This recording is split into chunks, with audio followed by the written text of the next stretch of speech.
कर दिया। तीसरा एग्जाम्पल मैं मूसा का भी आपको दे चुका हूँ। मूसा का गला बहुत ही खराब हुआ करता था।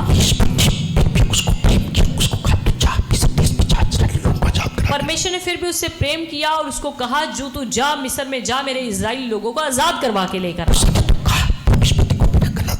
मूसा ने तो कहा कि परमेश्वर मेरा गला भी ठीक नहीं। आप मुझे कहते हो मैं मिस्र के राजा के सामने बात कैसे करूंगा?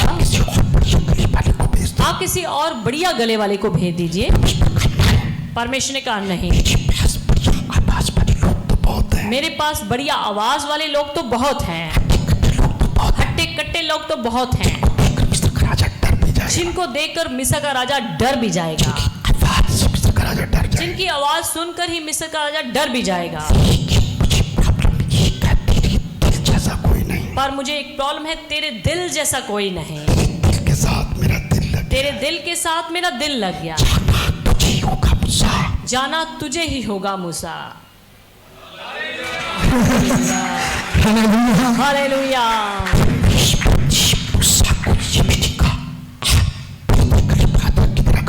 परमेश्वर ने मूसा को यह भी नहीं बोला कि ला मैं तेरे गले पे हाथ रख के पहले दुआ कर देता हूँ, ठीक कर देता हूँ। तो क्या परमेश्वर यहोवा मूसा के गले को ठीक नहीं कर सकता था?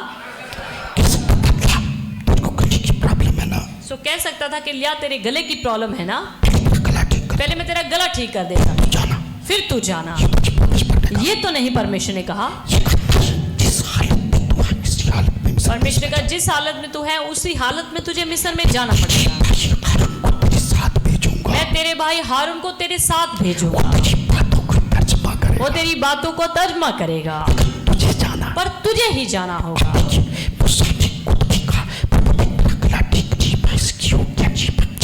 कैसे बात करूंगा? अब देखिए मूसा ने खुद भी कहा कि प्रभु मेरा गला ठीक नहीं, मैं कैसे जाऊंगा, क्या बात करूंगा, किस तरीके से जाऊंगा। देखिए निर्गमन 4 अध्याय उसकी 10 में मूसा ने क्या बोला? मूसा ने यहोवा से कहा, हे मेरे प्रभु, मैं बोलने में निपुण नहीं। क्या कहता है मूसा? पास्टर मोसेस जी क्या कहते हैं? कि मैं बोलने में निपुण नहीं। मैं बोलने में निपुण नहीं, ना तो पहले था और ना जब से तू अपने दास से बातें करने लगा। मैं तो मुंह और जीभ का भद्दा हूँ। मूसा कहता है कि मैं मुंह और जीभ का क्या हूँ? भद्दा हूँ। यहोवा ने उससे कहा, मनुष्य का मुंह किसने बनाया है? और मनुष्य को गूंगा या बहरा या देखने वाला या अंधा मुझ यहोवा को छोड़ कौन बनाता है?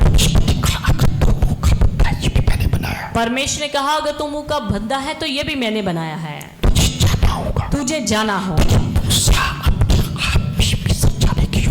पर देखिए मूसा अपने आप में मिस्र जाने के योग्य नहीं समझता था। फिर भी परमेश्वर ने कहा तुम मिस्र देश में जा।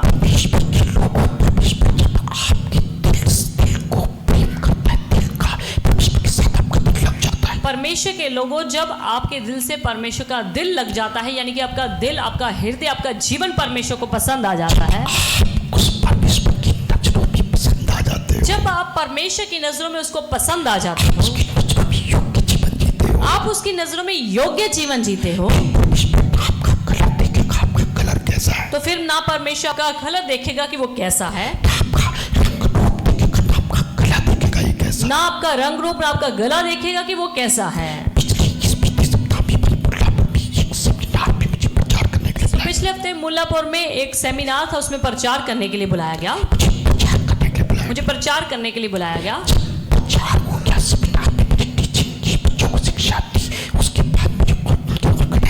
सो जब प्रचार खत्म हो गया, उस सेमिनार की टीचिंग खत्म होगी, तो सेमिनार खत्म होने के बाद मैंने उन पासवान को पूछा जिन्होंने मुझे बुलाया था। मैंने कहा कि पास्टर जी आपने मुझे ही क्यों बुलाया कि मेरा तो गला भी ठीक नहीं, आपने मुझ में क्या खास बात देखी?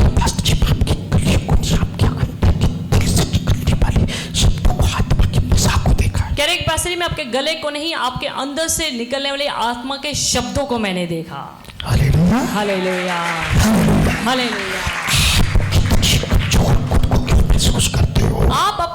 इतने कमजोर महसूस क्यों करते हो? कमजोर भी महसूस करते अगर आप इतने कमजोर भी महसूस करते हो, हो, बहुत कम पढ़ा लिखा हूँ, हो सकता है आप समझते हो कि मैं तो बहुत ही कम पढ़ा लिखा हूँ, आपको लगता है मेरी कमाई बहुत कम है, हो सकता है आप सोचते हो कि मेरी तो कमाई भी बहुत कम है, आपको लगता है मेरा शरीर भी ठीक नहीं रहता, हो सकता है आप सोचते हो मेरा तो शरीर भी भला चंगा नहीं रहता। सभी हालत में हो अगर परमेश्वर को आपका जीवन भा गया, जिस भी हालत में हो, अगर परमेश्वर को आपका जीवन पसंद आ गया, आपका दिल भा गया, आपको आगे उठा लेगा। तो वह आपको आगे उठा लेगा। Hallelujah, hallelujah, hallelujah.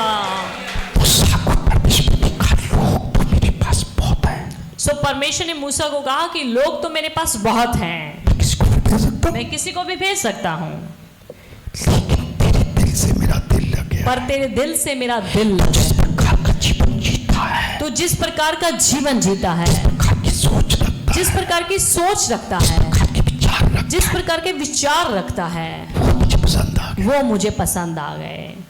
परमेश्वर ने मूसा को मिस्र देश में भेजा, परमेश्वर ने मूसा को मिस्र देश में भेजा। मूसा अपने भाई हारून के साथ मिस्र देश में गया, सो मूसा अपने भाई हारून के साथ मिस्र में चला गया। उधर जाके मिस्र के राजा से बातें की, उधर जाके मिस्र के राजा से बातें भी करी वहां से इस्राएली लोगों को आजाद करा, और वहां से इजरायली लोगों को आजाद भी करवा के लेकर आया। ईश्वर के योग्य जीवन जीने वाला मूसा को परमेश्वर ने चुना। सो परमेश्वर के योग्य जीवन जीने वाले मूसा को परमेश्वर ने चुना। आप लोगों को पता है कि इस्राएल का दूसरा राजा कौन था? सबको पता है कि इजराइल का दूसरा राजा कौन था। अगर आप जानते हो तो ये पहला राजा कौन था? सो अगर आप जानते हैं तो आप बताइए पहला राजा कौन था, शाऊल। दूसरा राजा कौन था? दूसरा राजा कौन था, और तीसरा राजा और कौन था? तीसरा राजा कौन था। सुलेमान। आज हम दूसरे राजा की बात करेंगे, आज हम दूसरे राजा की बात करेंगे। दाऊद और उसके भाइयों की बात करेंगे, सो दाऊद के बारे में आज दूसरा राजा जो था उसके बारे में, और उसके भाइयों की बात करेंगे। दाऊद और उसके भाइयों के बारे में हम बात करेंगे। शाऊल राजा परमेश्वर ने को कुछ ठीक काम नहीं कर रहा। सो जब शाऊल राजा बनाया गया तब परमेश्वर ने देखा ये मेरे योग्य जीवन नहीं जीता, मेरे योग्य कार्य नहीं करता। परमेश्वर ने एक व्यक्ति को चुना, एक लड़के को चुना जो भेड़ बकरियां चराता था। तो परमेश्वर ने एक व्यक्ति को चुना, एक इंसान को चुना जो भेड़ों को चराया करता था। उसका नाम क्या था? उसका नाम क्या था? दाऊद। दाऊद। देखिए, परमेश्वर ने भेड़ बकरियां चराने वाले की उस व्यक्ति को चुना, उसके ऊपर नजर लगाई। देखिए परमेश्वर ने उस भेड़ बकरियों को चराने वाले के ऊपर अपनी निगाहें टिकाई परमेश्वर ने शमूएल नबी को क्या कह के भेजा? और परमेश्वर ने शमूएल नबी को क्या कह कर कहला? यिशै के पुत्रों के पास जा। सो यिशै के पुत्रों के पास जा। उनका पिता का नाम क्या था? उनके पिता का नाम क्या था? यिशै। यिशै। यिशै के पुत्रों के पास जा। सो यिशै के पुत्रों के पास जा, यिशै के घर जा। यानी कि उनके घर जा, उनके इलाके में जा। उसके 8 पुत्र हैं। उसके 8 पुत्र हैं। कितने पुत्र हैं? पहले जमाने में 8-8, 10-10 बच्चे भी हुआ करते सो पहले जमाने में 8-8, 10-10 बच्चे भी हुआ करते थे। थे। सब लोगों को कहा, यिशै के घर जा, उसके 8 पुत्र तुझे मिलेंगे। सो परमेश्वर ने शमूएल को बोला कि तू यिशै के पास जा, उसके 8 पुत्र तुझको मिलेंगे। जिसको मैं तुझे कहूँ उसका राजा होने का अभिषेक कर दे। सो जिसके लिए मैं तुझे बोलूं उसका राजा होने के लिए तू अभिषेक कर देना। यिशै के घर गया। शमूएल जो था यिशै के पास चला गया। यिशै को जाके बोला, अपने पुत्रों को बुला। उसको जाके बोला कि अपने पुत्रों को बुला। यिशै ने क्या किया? अपने पुत्र को बुलाया। सो यिशै ने क्या किया? पहले पुत्र को बुलाया। शमूएल ने परमेश्वर को जब किया, ये इसका अभिषेक करूं। सो शमूएल ने परमेश्वर यहोवा से पूछा क्या मैं इसका अभिषेक करूं?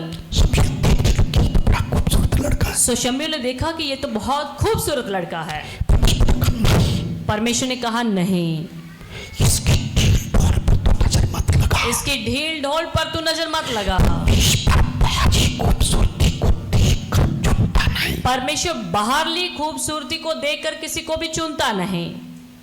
परमेश्वर किसी की बाहरी पढ़ाई लिखाई की योग्यता देखकर भी नहीं चुनता। परमेश्वर किसी की बाहरली पढ़ाई लिखाई की योग्यता को देखकर भी नहीं चुनता। परमेश्वर किसी की अमीरी धन को देखकर भी नहीं चुनता। परमेश्वर किसी की धन दौलत को देखकर भी नहीं चुनता। शमूएल के सामने 7 पुत्र आए। जब शमूएल के सामने एक एक करके 7 पुत्र आते गए, परमेश्वर सभी के लिए मना करता। परमेश्वर सबों के लिए मना करता गया। ये भी नहीं, ये भी नहीं, ये भी नहीं, ये भी नहीं, ये भी नहीं, ये भी नहीं, ये भी नहीं, यानी कि सबों के लिए इनकार ही करता गया ये भी राजा होने का अभिषेक नहीं, ये भी राजा होने का अभिषेक नहीं। कि इसके लिए भी राजा होने का अभिषेक नहीं, इसके लिए भी राजा होने का अभिषेक नहीं। शमूएल देखता था कि यिशै के पुत्र कितने खूबसूरत, कितने हट्टे-कट्टे हैं। सो तो शमूएल अभी देखता था कि राजा जो यिशै के पुत्र है वो कितने अच्छे, कितने खूबसूरत, कितनी अच्छी ढील ढोल वाले व्यक्ति हैं। बालों का स्टाइल भी कितना अच्छा, इनके तो बालों का स्टाइल बहुत अच्छा है, पहनने का स्टाइल कितना इनके तो अच्छा, कपड़े पहनने का स्टाइल बहुत अच्छा है, कितना इनका अच्छा। तो रंग रूप कितना अच्छा है।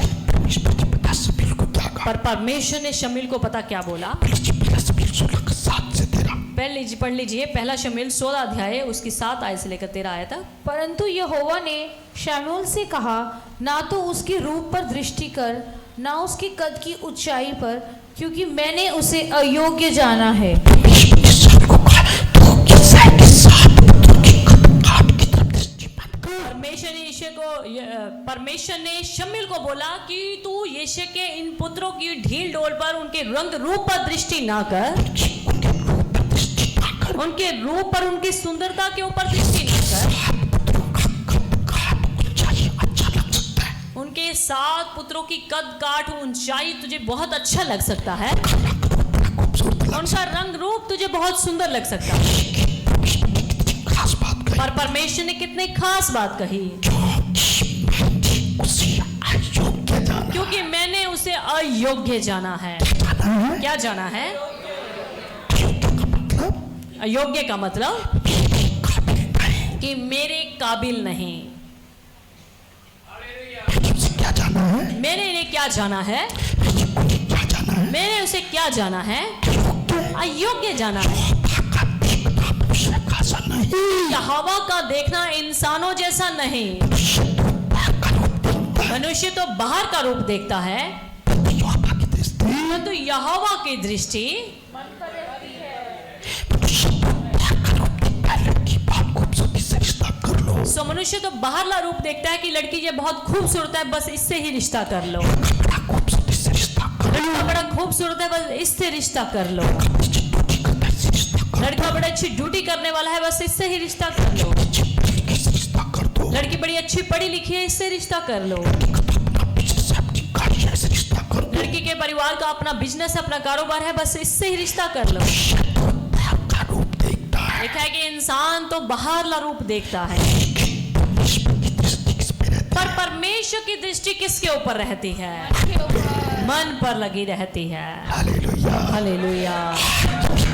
कभी शारीरिक बातों को नहीं देखते, स्वात्मी लोग जो है शरीर की बनावट को नहीं देखते, शरीर की सुंदरता को नहीं देखते। शारीरिक बातों को नहीं देखते। तो आत्मिक लोग कभी भी शारीरिक बातों को नहीं देखते। साथ के साथ पुत्रों को शमूएल ने देख लिया। तो जब 7 के 7 पुत्रों को शमूएल ने देख लिया, परमेश्वर ने कहा, इनकी ढील ढोल की ओर मत देख। सो परमेश्वर ने कहा इनकी ढील डोल की और मत देख। परमेश्वर से कहा होगा, परमेश्वर के पुत्र तो सभी आगे बढ़ इसका अभिषेक करो। तो शमूएल ने परमेश्वर से कहा होगा कि परमेश्वर इसके तो सारे के सारे पुत्र एक एक करके आगे, अब मैं किसका अभिषेक करूं? परमेश्वर ने शमूएल से कहा, मुझसे पूछ तो सही, क्या कोई और भी है? तो परमेश्वर ने शमूएल से कहा होगा तो यिशै से पूछ, तेरा कोई और बेटा भी है? शमूएल ने यिशै से पूछा, सो शमूएल ने यिशै से पूछा, कोई और भी पुत्र रहता है? क्या तेरा और कोई भी बेटा रहता है? यिशै के पुत्र क्या कहा? यिशै ने पता क्या बोला? एक पगला सा बेटा रहता है, एक मेरा पगला सा बेटा रहता है, लहुरा सा बेटा रहता लाहौरा सा बेटा रहता है। है।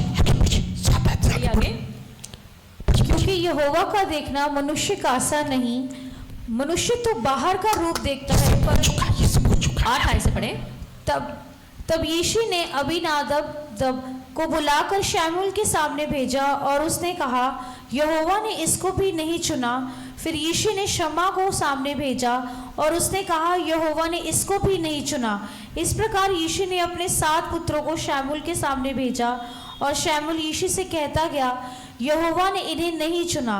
तब शमूएल ने यिशै से कहा, क्या सब लड़के आ गए? सारे पुत्र आ गए। क्या तेरे सारे के सारे बेटे आ गए? वह बोला, नहीं, छोटा तो रह गया और वह भेड़ बकरियों को चरा रहा है। दूसरी हिंदी की बाइबल में लिखा है कि एक लहुरा सा बेटा दूसरी हिंदी की बाइबल में लिखा है कि एक लाहौरा सा रह गया। मेरा बेटा रहता है, पगला सा बेटा रह गया। यानी कि जिसको हम पगला सा कमला सा बेटा कह देते हैं वो तो रह गया। उसका पुत्र उसको पगला समझता था, भेड़ बकरी को काम दे रखा था। अगर उसका पिता उसको कमला सा समझता था, पगला सा समझता था, छोटा समझता, तभी तो उसको भेड़ चढ़ाने का काम दिया हुआ था। बकरियों को चिता रहा है। और लिखा है उसका पिता कहता है कि वो भेड़ बकरियों को चरा रहा है।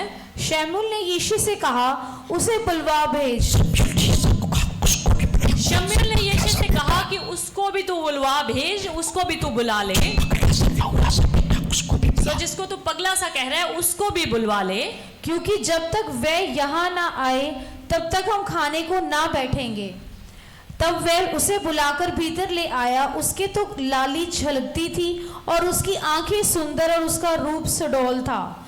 तब यहोवा ने कहा, उठकर इसका अभिषेक कर, यही है। दाऊद को भेड़ बकरियों चराने बीच में बुलाया गया। सो दाऊद जब भेड़ बकरियां चरा रहा था उसको बीच में से बुलवा भेजा गया। शमूएल के सामने जब दाऊद आया, सो शमूएल के सामने जब दाऊद आया यहोवा ने शमूएल को कहा, तो यहोवा ने शमूएल को क्या कहा? उठकर इसका अभिषेक कर, उठकर इसका अभिषेक कर, यही है वो, यही है वो। इसका पिता लहरा सा समझता है, तो जिसको इसका पिता लाहौरा सा समझता है, इसका पिता पगला सा कहता है, इसका पिता जो है पगला सा कहता है, इसके पिता ने भेड़ बकरियां चराने का काम दे रखा था, तो इसके पिता ने भेड़ बकरियां चराने का ही काम दे रखा।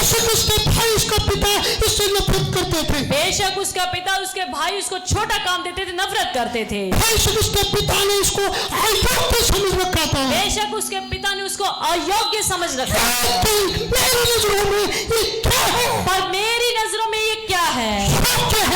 योग्य है। इसका अभिषेक कर दे, इसका अभिषेक कर दे।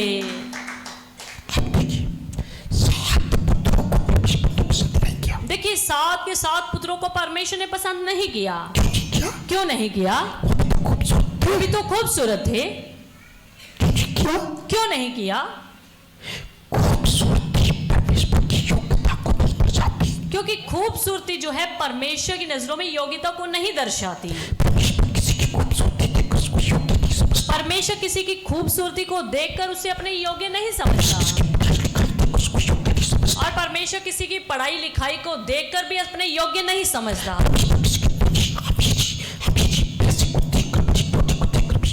परमेश्वर किसी के धनी बनों को देखकर, अमीरी को देखकर, किसी की धन दौलत को देखकर भी अपने योग्य नहीं समझता। पर परमेश्वर की निगाह लिखा है मन पर लगी रहती। तो 7 के 7 पुत्र जो है परमेश्वर के पसंद का जीवन नहीं जीते थे, वे परमेश्वर के योग्य जीवन नहीं जीते थे। पर जो दाऊद था परमेश्वर की पसंद का जीवन जीता था, धर्मीपन का जीवन जीता था, परमेश्वर से डरा करता था। परमेश्वर ने देखिए उसी को ही चुन लिया। हालेलुया। हालेलुया।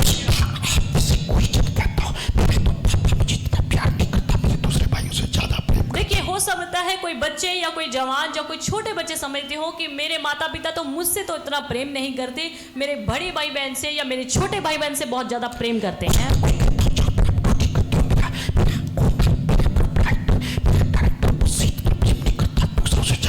हो सकता है कोई ये समझता हो कि जहां पर मैं ड्यूटी करता हूं मेरा ऑनर, मेरा हेड जो है मुझसे उतना प्रेम नहीं करता, पर मेरे दूसरे वाले एम्प्लॉय से बहुत ज्यादा प्रेम करता है।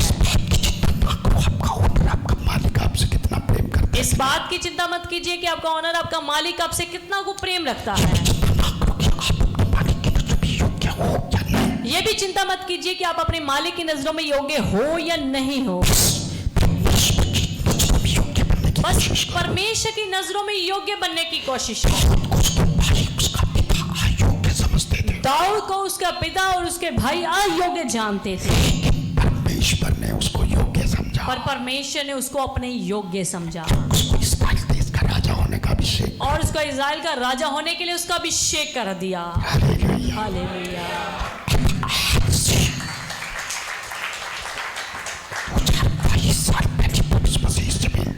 सो आज से 2022 साल पहले प्रभु यीशु मसीह इस धरती पर आए। परमेश्वर ने किस स्त्री की कोख से जन्म लिया? उसका नाम क्या था?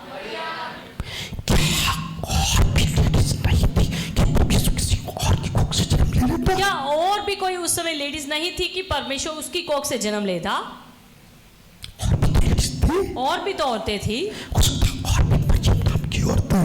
और भी मरियम नाम की औरतें, हो सकता है और भी मरियम से खूबसूरत औरत हो सकता सकता है और भी मरियम से अच्छी कद काठ वाली औरतें हों, एस्तर होगा, किसका नाम रूत होगा। किसी का नाम एस्तर होगा, किसी का नाम रूथ होगा। परमेश्वर ने क्यों चुना? परमेश्वर ने मरियम ही को क्यों चुना? परमेश्वर की निगाह मरियम के दिल पर, मरियम की सोच पर, मरियम के विचार पर लग गई। परमेश्वर की निगाह मरियम की दिल दिमाग पर, उसकी सोच विचार पर लग गई। परमेश्वर ने मरियम को इस योग्य समझा।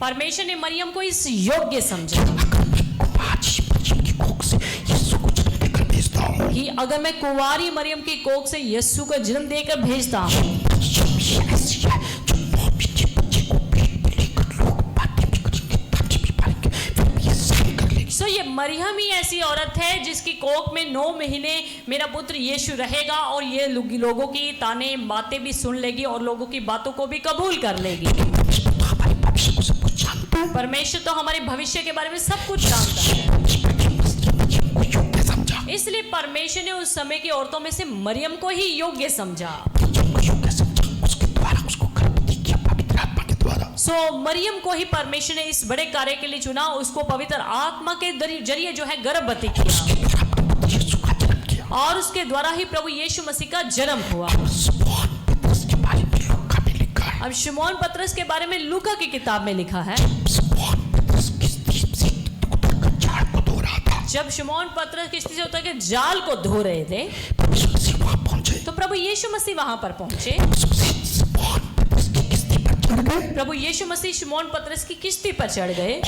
और भी तो किस्ती लगी थी। वहां पर और भी तो किश्तियां लगी थी। शमौन पतरस की किस्ती पर क्यों चढ़े? शमौन पतरस की किश्तियों पर क्यों चढ़े? शमौन पतरस को परमेश्वर ने अपने योग्य समझा। शमौन पतरस को परमेश्वर ने अपने योग्य समझा। शमौन पतरस को कहा इसको किस्ती को आगे ले चल, फिर गहरे में ले चल। सो जैसे प्रभु यीशु मसीह ने शमौन पतरस को बोला किश्ती को आगे ले चल फिर गहरे में ले चल, शमौन पतरस ने उसी तरीके से शमौन पतरस ने उसी ढंग से किया। आगे जाकर शमौन पतरस को बड़ी मच्छियां भी मिल गई। और आगे जाकर हम लूका किताब में पढ़ते हैं कि उनको बहुत सारी मच्छियां भी मिल गई। प्रभु यीशु दूसरों की किस्ती पर नहीं चढ़े। यानी कि प्रभु यीशु मसीह दूसरों की किश्तियों पर नहीं सवार हुए, शमौन पतरस की किस्ती पर सवार हुए। सिर्फ शमौन और पतरस की किश्ती पर ही सवार हुए। इसका मतलब तो प्रभु को शमौन पतरस योग्य लगता था। इसका मतलब कि परमेश्वर को शमौन और पतरस योग्य थे। देखिए मैं आपके जीवन के बारे में बताता हूँ। देखिए मैं अपने जीवन के बारे में बताता हूँ। आज हम टोटल घर में 4 भाई हैं। हम टोटल अपने घर में 4 भाई हैं, एक बहन है। एक बहन है। हम सभी मैरिड हैं। हम सभी के सभी मैरिड हैं। अपने भाइयों में तीसरे नंबर पे। मैं अपने भाई में तीसरे नंबर पे हूँ। 2 मेरे से बड़ी, 1 मेरे से छोटा। 2 मेरे से बड़े और 1 मेरे से छोटा। मेरे भाइयों में से मुझको सबसे ज्यादा पढ़ाई लिखाई था। मेरे पापा जी ने सारे भाइयों में से मुझे ही ज्यादा पढ़ाई लिखाई कराई थी। सो मुझे नहीं पता कि उन्होंने मेरे दिमाग को, मेरी सोच विचार को, मेरी किस चीज को देखा था। सो मेरे पापा जी की इच्छा थी कि मैं डीसी बनूं, अच्छी पोस्ट पे जाऊं।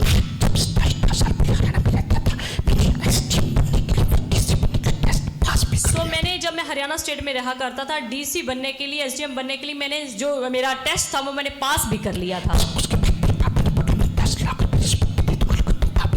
तो उसके बाद पापा जी ने कहा कि 10 लाख जो है तेरी ड्यूटी लगने के लिए मैं रिश्वत भी दे दूंगा, पर उसे वापस कैसे दिया जाए। मैंने कहा कि पापा जी जो सरकार मुझे तनख्वाह देगी वो मैं आपको दे दिया करूंगा, ना रिश्वत मैं लूंगा और ना ही लेने दूंगा। मेरे पापा जी ने कहा कि ऐसे तो 10 लाख रुपए मेरा वापस नहीं मिलेगा। मैंने कहा कि वो आपकी मर्जी है, आप देखिए कि उसको कैसे करना है। पापा जी ने वो फैसला जो है कैंसिल कर दिया। सो खैर वहां से वो बात समाप्त हो गई।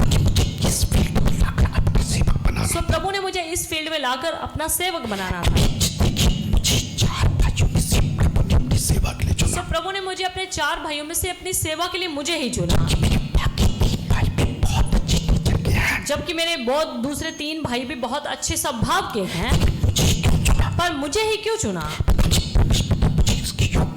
पता नहीं परमेश्वर ने मुझे इसके योग्य समझा। इसके योग्य क्यों समझा?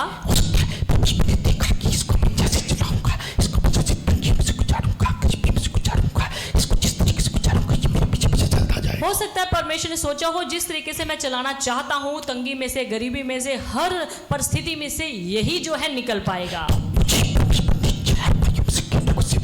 सो परमेश्वर ने मुझे मेरे 4 भाइयों में से मुझे ही अपनी सेवा के लिए चुन लिया। सो इसमें मेरे कोई खूबी लियाकत नहीं कि मैं बहुत पढ़ा लिखा था।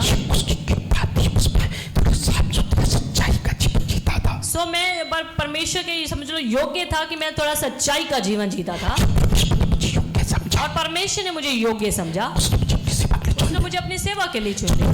क्या था, 25 साल पहले, 27 साल पहले प्रभु के दास पास्टर एरिक मसीह के पास जब आया। मैं लुधियाना में आज से 25-27 साल पहले लुधियाना में प्रभु के दास पास से एरिक मसीह जी के पास आया। साल तक उनके साथ रहा, उन्होंने खाने को सिखाया, फिर उनके आशीर्वाद से उन्होंने मुझे अलग सेवा दी। 2 साल तक मैं उनके पास रहा और उनके आशीर्वाद से परमेश्वर ने मुझे फिर अलग से सेवकाई दी। उन्होंने मुझे अपने पास रख के बहुत कुछ सिखाया। 1997 में अलग से सेवकाई शुरू की। जब 1997 में मैंने अलग से सेवकाई शुरू करी, आज वर्षों में ना हमारी इतनी कलीसिया बड़ी जितनी बननी चाहिए, ना आर्थिक स्थिति मजबूती जितनी होनी चाहिए। सो पहले 5 वर्षों में न तो कलीसिया उतनी बड़ी जितनी बढ़नी चाहिए थी, ना ही आर्थिक स्थिति उतनी मजबूत हुई जितनी होनी चाहिए थी। 21 दिन के रोजे रखे। फिर मैंने 21 दिन के रोजे रखे। उस टाइम मुझे पूछा, प्रभु जी ऐसा क्यों? मैंने प्रभु से पूछा कि प्रभु ऐसा क्यों। प्रभु की बात साफ कर दी, मुझे वापस नहीं जाऊंगा, ना कोई ड्यूटी करूंगा। सो प्रभु को मैंने कह दिया कि प्रभु अब मैं वापस नहीं जाऊंगा और ना ही मैं कोई ड्यूटी करूंगा, ऐसे ही मैं वापस नहीं लौटूंगा। मैंने तेरी सेवा ही करनी, मुझे झाड़ू लगाओ, पोछा लगाओ, मैं वहाँ कुछ भी करूँ। सो मैंने आपकी सेवा ही करनी है, चाहे झाड़ू लगाने की करो, चाहे बर्तन साफ कराने की, या अन्य कोई सेवा मुझसे करो। कोई बात कही कि मैं तुझे ऊंचा क्यों नहीं उठा रहा? परमेश्वर ने मुझे एक बात कही कि मैं तुझे ऊंचा क्यों नहीं उठा रहा। कुछ बातें बताई कि तू मेरी पसंद का जीवन जी। परमेश्वर ने मुझे कुछ बातें बताई कि तू मेरी पसंद का जीवन जी। प्राप्त किया कर, कितना पवित्र जीवन जिया कर, कितना वचन पढ़ा कर, वचन पे चला कर। सो इतनी प्रार्थना किया कर, इतना वचन पढ़ा कर, इतना वचन पे चला कर, पवित्रताई के जीवन में और ज्यादा बढ़। बातों को फॉलो करना सो जितना परमेश्वर ने बताया मैंने उन बातों को फॉलो करना शुरू कर दिया। सीखा, उन बातों को फॉलो किया, परमेश्वर की बरकतें मेरे जीवन में बढ़ती सो जैसे मैंने उन बातों को फॉलो करना शुरू किया तो परमेश्वर की बरकतें मेरे जीवन में आनी शुरू हो गई। गई। कलीसिया बढ़ती बढ़ती बढ़ती गई। धीरे धीरे कलीसिया जो थी बढ़ती ही बढ़ती गई। जैसे जैसे मैं प्रभु की योग्य जीवन जीता गया, यानी कि जैसे जैसे मैं परमेश्वर की योग्य जीवन जीता गया, प्रभु की पसंद का जीवन जीता गया, परमेश्वर की पसंद का जीवन जीता गया, प्रभु भी अपने काम में बढ़ाता गया। सो मुझे परमेश्वर अपने काम में भी बढ़ाता गया। 25 साल की सेवकाई भी ये कभी कोशिश नहीं की कि दुनिया की पसंद का जीवन जीऊं। सो मैंने 25 साल की सेवकाई में कभी ये कोशिश नहीं करी कि मैं दुनिया की पसंद का जीवन जीऊं, पसंद की शादी करा, या दुनिया की पसंद की शादी कराऊं, पसंद के कपड़े पहना, या दुनिया की पसंद के कपड़े पहनूं, पसंद का खाना, या दुनिया की पसंद का खाना खाऊं। जैसे दुनिया जन्मदिन मनाती है, बड़ा सा केक काटती है, दुनिया शादी की सालगिरह मनाती है, बड़ा सा केक काटती है, कलीसिया में केक काटता मैं भी ऐसा काटा। या दुनिया के लोग जैसे जन्मदिन मनाते हैं, शादी की एनिवर्सरी मनाते हैं, बड़ा सा केक काटते हैं, या कलीसियाओं में ऐसा काटा जला जाता है, जब पासबान ऐसे मनाते हैं, उस तरीके से मैं भी ऐसे करूं। कभी कोई चीज सोची नहीं, सो दुनिया के गिफ्ट को प्राप्त करो, बड़ी लोग गिफ्ट ला कर दे। मैंने कभी ये बात सोची नहीं कि मैं इस तरीके से जन्मदिन सेलिब्रेट करूं, इस तरीके से लोग मेरे लिए बहुत सारे उपहार लेकर आए। प्रभु की खुशी में जीवन जीने की कोशिश की। तो सिर्फ परमेश्वर के पसंद का जीवन जीने की कोशिश करी। ये नहीं सोचा कि कभी उस व्यक्ति को समझाऊंगा, हल्का सा उसको डांटूंगा, वो बड़ा मान जाएगा, वो हट जाएगा। सो कभी मैंने ये भी नहीं सोचा कि अगर मैं प्रभु के वचन में से उस व्यक्ति को थोड़ा समझाऊंगा या डांटूंगा तो ये बुरा मान जाएगा या चर्च से हट जाएगा। कभी ये नहीं सोचा, सो कभी मैंने ये नहीं सोचा। दास पुरुष कहता है यदि मैं मनुष्य को पसंद करता रहता, जैसे प्रभु का दास कहता है कि यदि मैं मनुष्यों को ही पसंद करता रहता दास ना हो तो मैं मसीह का दास ना होता। प्रभु की नजरों में पसंद का जीवन जीने की कोशिश की। सो परमेश्वर की नजरों में ही मैंने सिर्फ परमेश्वर की पसंद के जीवन, योग्य जीवन जीने की कोशिश करी। जैसे उसकी योग्य जीवन जीता गया, प्रभु बढ़ाता गया। जैसे जैसे मैं उसकी पसंद का जीवन जीता गया, उसके योग्य जीवन जीता गया, परमेश्वर बढ़ाता गया। परमेश्वर के बच्चों ये बात पूरी तरह ध्यान से नोट कर लो। परमेश्वर के बच्चों एक बात ध्यान से नोट कर लो, आप अपने जीवन को दुनिया की पसंद का जियोगे, जितना आप अपना जीवन दूसरों की पसंद का जीवन जियोगे, संसार मेरे जीवन को पसंद करे, कि संसार में जीवन को पसंद करें, दोस्त मेरी आदतों को पसंद करे, मेरे मित्र दोस्त मेरी हैबिट्स को पसंद करें, पड़ोसी मेरी आदतों को पसंद मेरे पड़ोसी मेरी आदतों को पसंद करें, पड़ोस गली मोहल्ले के लोग मेरे कपड़ों को पसंद करें, मेरे पड़ोस मेरी गली मोहल्ले के लोग मेरे कपड़ों को पसंद करें, प्रकार का जन्मदिन मनाओ, इस प्रकार की शादी की सालगिरह मनाओ कि दुनिया मेरी वाह वाह करे। कि मैं किस तरीके से जन्मदिन मनाऊं, किस तरीके से शादी की सालगिरह मनाऊं कि लोग मेरी वाह वाह करें। दुनिया में खुशी ढूंढोगे, दुनिया में प्रशंसा ढूंढोगे, जितना आप दुनिया में खुशी ढूंढोगे, जितना दुनिया की नजरों में आप प्रशंसा ढूंढोगे, परमेश्वर की नजरों में अयोग्य होते जाओगे, परमेश्वर की नजरों में आप अयोग्य होते जाएंगे, परमेश्वर की नजरों में आप जीरो होते जाओगे। परमेश्वर की नजरों में आप जीरो होते चले जाएंगे। आपका पड़ोसी बड़ी तगड़ी फंक्शन करके बड़ा अच्छा हो सकता है आपका पड़ोसी तकड़े फंक्शन करके बड़ा सारा केक काटता हो, जन्मदिन मनाता हो या शादी की सालगिरह मनाता हो, बड़ा अच्छा, कितना तगड़ा फंक्शन किया। और आप कहेंगे ये तो बहुत अच्छा व्यक्ति है कि इसने देखो कितना अच्छा बढ़िया जन्मदिन मनाया। दुनिया को खुशी का जीवन जीना, परमेश्वर की खुशी का जीवन जीना नहीं। याद रखिए, दुनिया की पसंदीदा, दुनिया की योग्य जीवन जीना परमेश्वर की पसंदीदा, परमेश्वर की योग्य जीवन जीना नहीं होता।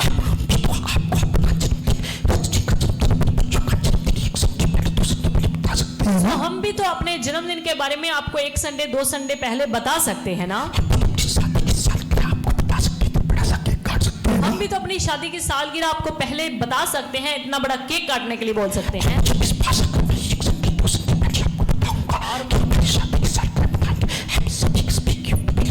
और मुझे विश्वास है कि जब मैं 1-2 संडे पहले आपको ऐसा बताऊंगा तो आप उस दिन बहुत सारे गिफ्ट, बहुत सारे उपहार भी लेकर के आएंगे। उस प्रकार की प्रशंसा नहीं चाहिए, पर नहीं, मुझे उस तरीके की प्रशंसा नहीं चाहिए, प्रकार की गिफ्टों को इकट्ठा नहीं करना। उस तरीके की गिफ्टों को इकट्ठा नहीं करना। जिस दिन हमारा जन्मदिन आता है, हमारी शादी की सालगिरह आती है, हम घर पे बैठकर प्रभु का धन्यवाद करते हैं। हाँ, जिस दिन हमारी शादी की सालगिरह आती है, जन्मदिन आता है, हम घर पे बैठ के प्रार्थना करते हैं, परमेश्वर का शुक्र करते हैं। अपने बच्चों के लिए कुछ खाने पीने छोटा-मोटा इधर गोल मार्केट आसपास घुमाने को ले जाते हैं। हम अपने बच्चों के लिए कुछ खाने पीने के लिए, अपने स्टाफ के लिए कुछ खाने पीने के लिए उनको कहीं गोल मार्केट में ले जाते हैं। अभी पिछले दिनों हमारी शादी की सालगिरह थी, अभी पिछले दिनों हमारी शादी की सालगिरह थी, किसी को बताया, हमने किसी को बताया, हमारे बच्चों का जन्मदिन भी आता हमारे बच्चों का जन्मदिन भी आता है। है। दुनिया की नजरों में पापा लौटने की जितनी कोशिश करोगे, दुनिया की नजरों में आप जितनी वाह प्राप्त करने की कोशिश करोगे, परमेश्वर की नजरों में आप जीरो होते जाओगे। उतना परमेश्वर की नजरों में जीरो होते चले जाओगे। हालेलुया। इस चीज से कोई मतलब नहीं कि मेरे कपड़ों को लोग पसंद करते हैं कि नहीं, मुझे इस चीज से कोई मतलब नहीं कि लोग मेरे कपड़ों को पसंद करते हैं या नहीं।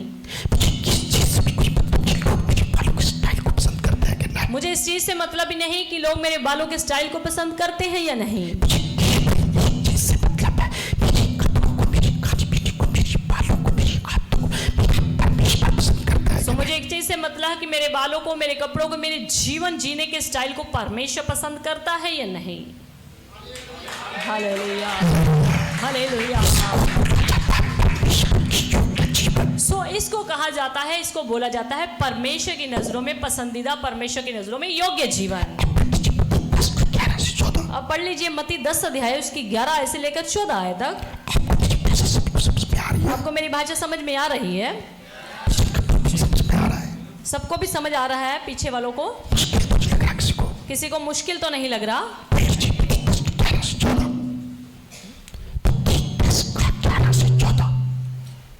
जिस किसी नगर या गांव में जाओ तो पता लगाओ कि वहां कौन योग्य है। लिखा है कि आप जिस किसी नगर में जाते हो, गांव में जाते हो, किसी भी शहर जगह पे जाते हो, वहां पर पता लगाओ कि यहाँ पर कौन व्यक्ति, कौन घर योग्य है।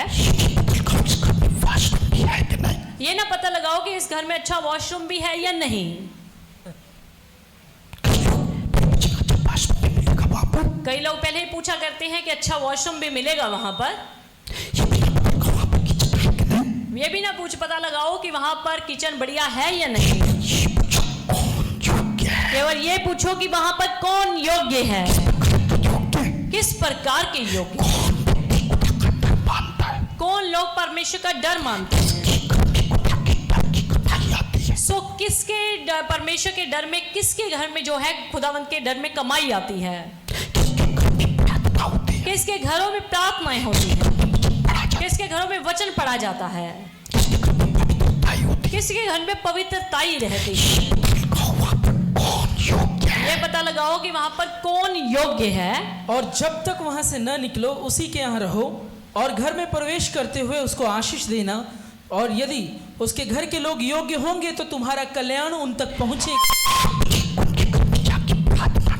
आपने उनके घर में जाकर प्रार्थनाएं करी, अगर उस घर के लोग योग्य होंगे तो लिखा है तुम्हारी प्रार्थना हो, तुम्हारा कल्याण उस घर पर, उस जीवन में ठहरेगा। परंतु यदि वे योग्य ना हो तो तुम्हारा कल्याण तुम्हारे पास लौट आएगा। अगर उस घर के लोग योग्य होंगे तो तुम्हारी की प्रार्थना, तुम्हारा दिया गया आशीर्वाद तुम्हारे पास वापस आ जाए। तो तुम्हारी की गई प्रार्थना, तुम्हारा दिया गया आशीर्वाद तुम्हारे पास वापस लौट आएगा। क्या बना? इसका मतलब क्या बना? तो सेवकों ने आपके लिए प्रार्थना करी कि परमेश्वर इस घर को बरकतों से भर दीजिए। सेवकों की प्रार्थना करने से आपका घर बरकतों से भर तो जाएगा। क्या सेवकों की प्रार्थना करने के द्वारा आपका घर आशीषों से भर जाएगा? परमेश्वर आपके सेवकों की प्रार्थना के बाद आपके घर की फाइल को चेक करेगा। परमेश्वर सेवकों की प्रार्थना सुनने के बाद आपके घर की फाइल को चेक करेगा, जीवन को चेक करेगा। आपके जीवन को चेक करेगा सेवकों ने इस घर के लिए जो आशीष मांगी है, कि मेरे सेवकों ने इस घर के लिए जो बरकत मांगी है, क्या ये घर बरकत के योग्य भी है या नहीं? तो क्या ये घर बरकत आशीष के योग्य है भी या नहीं? क्या ये घर पवित्रताई का जीवन जीता है कि नहीं? क्या ये घर के लोग पवित्रताई का जीवन जीते हैं या नहीं? ये घर के लोग संडे चर्च में जाते हैं या नहीं? क्या इस घर के लोग संडे चर्च में जाते हैं या नहीं? इस घर के लोग प्रार्थना सुबह शाम करते हैं कि नहीं? क्या इस घर के लोग प्रार्थना सुबह शाम समय पर करते हैं या नहीं? इस घर में शराब तो नहीं पी जाती? कहीं इन घरों में शराब तो नहीं पी जाती? कहीं इस घर में गंदे फिल्मी गीत तो नहीं सुनते? उस घर के लोग योग्य होंगे। लिखा है अगर उस घर के लोग योग्य होंगे आपका दिया गया आशीर्वाद उन पर ठहर तो जाएगा। आपका दिया गया आशीर्वाद उनके ऊपर ठहर जाएगा। अगर योग्य नहीं होंगे अगर उस घर के लोग योग्य ही नहीं होंगे तो तुम्हारा आशीर्वाद तो तुम्हारा आशीर्वाद वापस आ जाएगा। तो तुम्हारे पास वापस आ जाएगा। Hallelujah, hallelujah, hallelujah. हालेलुया। परमेश्वर किसी व्यक्ति के घर को योग्य समझकर ही आशीष देता है। परमेश्वर किसी घर को अपनी निगाह में योग्य देखकर ही आशीष बरकत देता है। अगर योग्य नहीं होता तो आशीष नहीं मिलेगी। अगर योग्य नहीं होते तो आशीष फिर नहीं मिलेगी।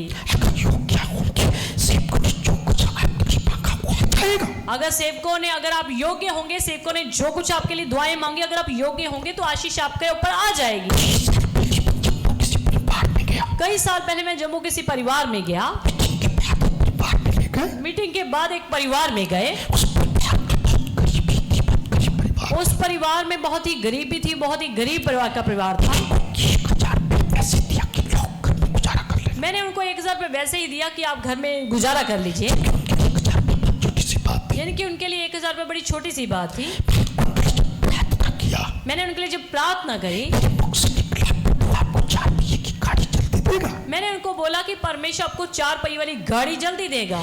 प्रार्थना खत्म हुई, उनकी एक छोटी बेटी ने पूछा, सो जब प्रार्थना खत्म हुई, उनकी एक छोटी बेटी ने पूछा, पास्टर जी साडी कोल तो साइकिल भी नहीं है। पास्टर जी साडे कोल ਤਾਂ ਸਾਈਕਲ ਵੀ ਨਹੀਂ ਹੈ उसी प्रार्थना जब क्या सानू गड्डी मिलेगी। ਤੇ ਤੁਸੀਂ ਪ੍ਰਾਰਥਨਾ ਕੀਤੀ ਕਿ ਸਾਨੂੰ ਗੱਡੀ ਮਿਲੇਗੀ। देखो जब मैं प्रार्थना करता हूँ प्रभु का आत्मा बोलता है, मैंने कहा कि जब मैं प्रार्थना करता हूँ प्रभु का आत्मा बोलता है। मुझे नहीं पता कब गाड़ी देगा कब नहीं देगा। मुझे नहीं पता कि आपको गाड़ी वो कब देगा, कैसे देगा, कब देगा। घर बड़ा छोटा सा बड़ा सा किराए के घर में सो उनका घर जो था किराए के मकान में था, बहुत ही छोटा सा घर था। जब घर आके प्रभु से फिर मैंने घर आके फिर प्रभु से प्रार्थना करी जो मैंने बोला अपने शरीर से तुझे बोल कि दिया। कहीं मैंने जो उधर बोला अपने शरीर से तो नहीं बोल दिया। आत्मा के द्वारा तुझे कंट्रोल कर रखा था, प्रभु ने कहा कि मैंने अपने आत्मा के द्वारा तुझे कंट्रोल कर रखा था, तेरे शब्दों को कंट्रोल कर रखा था। तेरे मुख से बुलवाया। मैंने ही तेरे मुख से बुलवाया। मुझे तो इतना गरीब परिवार उनके पास तो साइकिल भी मैंने कहा कि प्रभु जी वो तो बहुत ही गरीब परिवार और बहुत ही साइकिल भी उनके पास नहीं। बेशक तुझे गरीब लगता है, बेशक उनके पास साइकिल भी नहीं। परमेश्वर ने कहा कि बेशक वो तुझे गरीब परिवार लगता है, उनके पास बेशक साइकिल तक नहीं। तुझे बताना चाहता हूँ मैं खुद तुझे उनके घर लेकर गया। पर मैं तुझे बताना चाहता हूँ मैं खुद तुझे उनके घर पे लेकर के गया मेरे नाम से उनके लिए प्रार्थना करो। ताकि तू मेरे नाम से उनके लिए प्रार्थना करे नाम से ये शब्द बोलो। और मेरे नाम से ये शब्द बोले, उस परिवार को बरकत देने के योग्य समझता हूँ। क्योंकि मैं उस परिवार को आशीष देने के योग्य समझता हूँ। हालेलुया।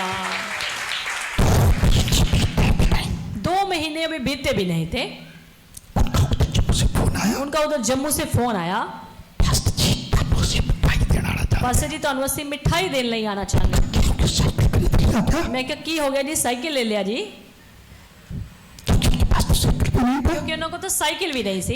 जी पास्टर जी सब ਜਿਹੜੀ ਤੁਸੀਂ ਦੁਆ ਮੰਗ ਕੇ ਗਏ ਸੀ ਨਾ, ਕਹਿੰਦੇ ਨਹੀਂ ਪਾਸਟਰ ਜੀ ਜਿਹੜੀ ਤੁਸੀਂ ਸਾਡੇ ਲਈ ਪ੍ਰਾਰਥਨਾ ਕਰਕੇ ਗਏ ਸੀ ਨਾ, ਸਾਨੂੰ 4 भी बड़ी गड्डी मिल गई। सानू 4 पहिए वाली गड्डी मिल गई है। वो कैसे? मैं क्या ओ किदां ਅਸੀਂ ਇੱਕ ਲਾਟਰੀ ਕਰਵਾਈ ਸੀ ਕਹਿੰਦੇ ਕਿ ਅਸੀਂ ਇੱਕ ਲਾਟਰੀ ਪਾਈ ਸੀ ਲਾਟਰੀ ਤੁਹਾਡੇ ਆਉਣ ਤੋਂ ਪਹਿਲਾਂ ਲਾਟਰੀ ਪਾਈ ਸੀ ਜਦੋਂ ਤੁਸੀਂ ਜਦੋਂ ਤੁਸੀਂ ਆਏ ਉਸ ਤੋਂ 2 ਦਿਨ ਬਾਅਦ ਲਾਟਰੀ ਦਾ ਨੰਬਰ ਆਇਆ सबसे बड़ा इनाम एक कार का ਸਭ ਤੋਂ ਵੱਡਾ ਇਨਾਮ ਜਿਹੜਾ ਪਹਿਲੀ ਕਾਰ ਦਾ ਸੀ कार तुम्हारे नाम निकली है ਉਹਨਾਂ ਨੇ ਸਾਨੂੰ ਲਾਟਰੀ ਵਾਲੇ ਨੇ ਫੋਨ ਕਰਕੇ ਦੱਸਿਆ ਕਿ ਲਾਟਰੀ ਜਿਹੜੀ ਹੈ ਪਹਿਲਾ ਪ੍ਰਾਈਜ਼ ਤੁਹਾਡੇ ਨਾਮ ਨਿਕਲਿਆ ਹੈ ਅਸੀਂ अपने घर कार ले आए ਅਸੀਂ ਕਾਰ ਆਪਣੇ ਘਰ ले आए योग्य था वो परिवार परमेश्वर की नजरों में योग्य था वो परिवार के पास अपना घर नहीं इस बात को परमेश्वर ने नहीं देखा कि इनके पास तो अपना घर भी नहीं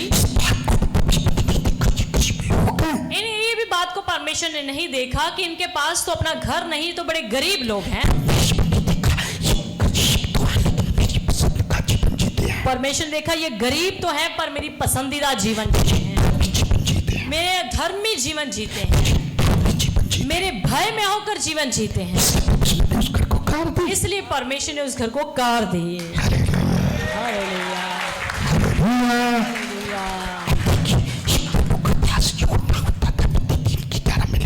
एक प्रभु का दास यूं ना होता था जिसके बारे में बाइबल में लिखा हुआ है ना होता करता प्रभु का दास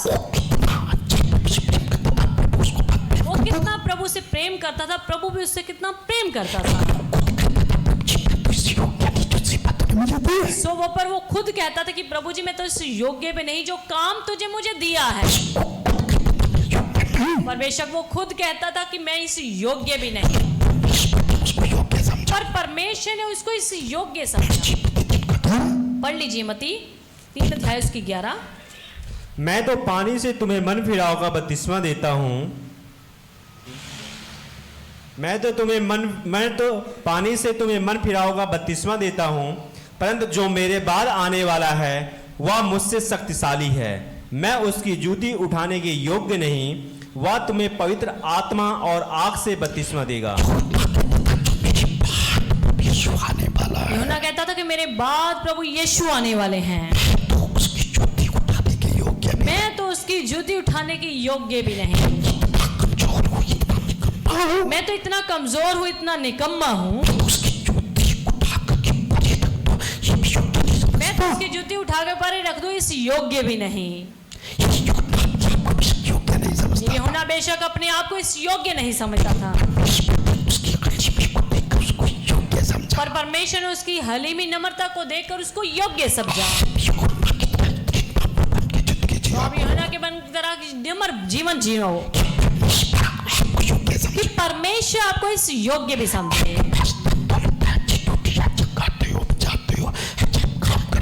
आपके पास अच्छा धन दौलत है अच्छी कोठी कार है अच्छा आपके पास घर है अच्छा आप गाते बजाते भी हो कोई आपको कहे आप तो बहुत अच्छे हो आपने उनको यूहन्ना की तरह कहना है भैया मैं तो इस योग्य भी नहीं था परमेश्वर ने पता नहीं मुझ में क्या कुछ देखा सो उसी की कृपा रही उसने मुझे इस कार्य के लिए योग्य समझा जब मैं स्टेज के ऊपर खड़ा हूं तो मैं अपने जीवन के बारे में सोचता हूं कितनी बार मैं प्रभु का दिल की गहराइयों से धन्यवाद करता हुआ थकता नहीं कि प्रभु ने मुझे इससे योग्य समझा कि मैं हजारों लोगों को प्रचार कर सकूं ये उसकी कृपा हुई मुझ पर आपके ऊपर भी परमेश्वर की कृपा हुई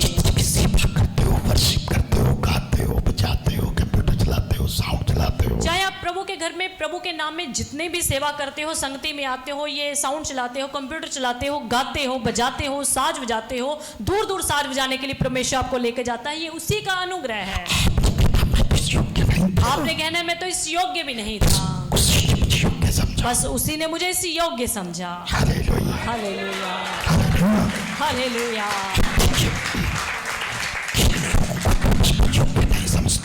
सो देखिए परमेश्वर किन लोगों को योग्य नहीं समझता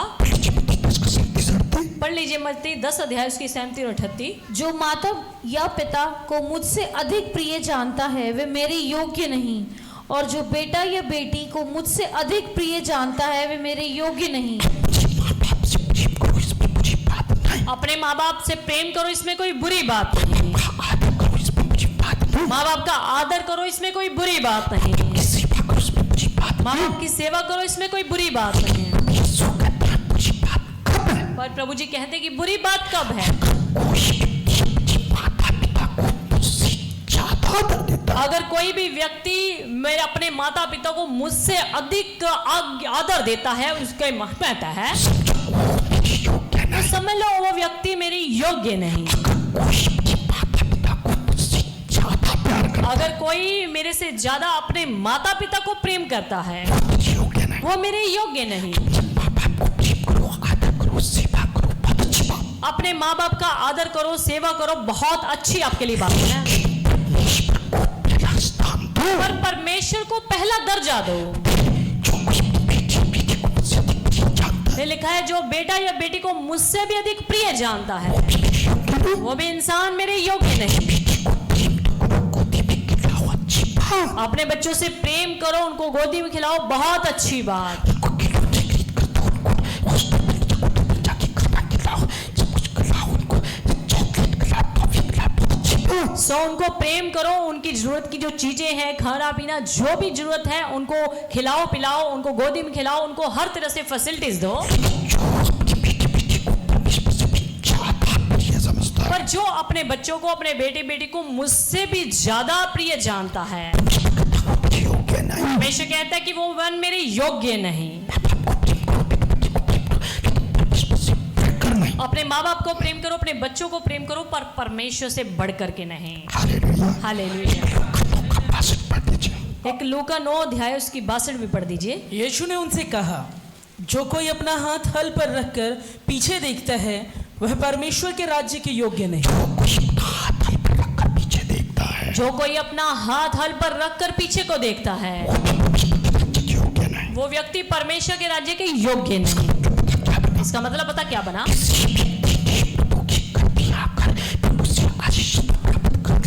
किसी व्यक्ति ने प्रभु के घर में आकर के प्रभु से बरकते आशीषें प्राप्त कर ली, चमत्कार भी खुदावंत के देख लिए, उसके बच्चे भी विदेश चले गए, खुदावंत के घर में आके आशीषें भी देख ली।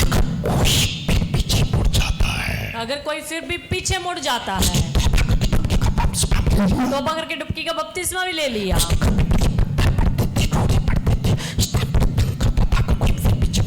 तो उसके घर में अगर बहुत पत्थर रोड़े दुष्ट आत्मा का प्रभाव रहता था, अगर फिर भी परमेश्वर के कार्य को देखकर वो इंसान पीछे मुड़ जाता है, तो परमेश्वर कहता है कि वो मेरे योग्य नहीं। सो आपको परमेश्वर के योग्य बनना है। जब आपने हाथ हल पे रख लिया, जब आपने परमेश्वर का बल्लू पकड़ लिया, जब आपने एक चर्च का दामन पकड़ लिया, जब आपने पिता और पुत्र और पवित्र आत्मा के नाम से बपतिस्मा ले लिया, अगर आप फिर भी पीछे मुड़ते हो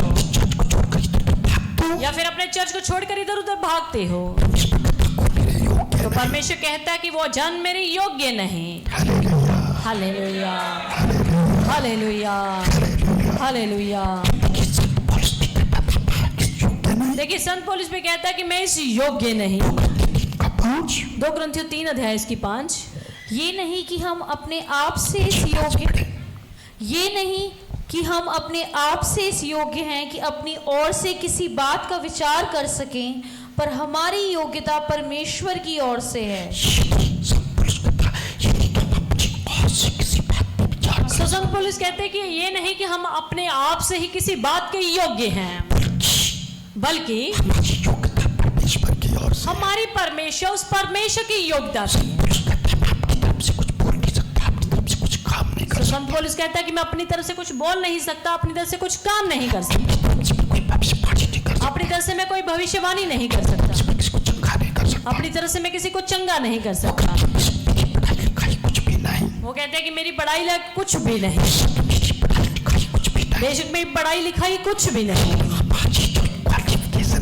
हमारी जो क्वालिफिकेशन है ना, वो किसकी तरफ से है? परमेश्वर की तरफ से है।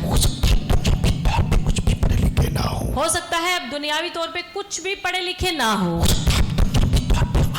हो सकता है दुनियावी तौर पे अनपढ़ हो, परिवार में सबसे कम पढ़े लिखे, हो सकता है आप अपने परिवार में से कम पढ़े लिखे हों, लेकिन इस बात की चिंता ना करें। पर इस बात की चिंता मत कीजिए। एक योग्यता दुनिया भी होती है, एक योग्यता जो है दुनियावी होती है, एक योग्यता परमेश्वर की तरफ से, और एक योग्यता परमेश्वर की ओर से होती है।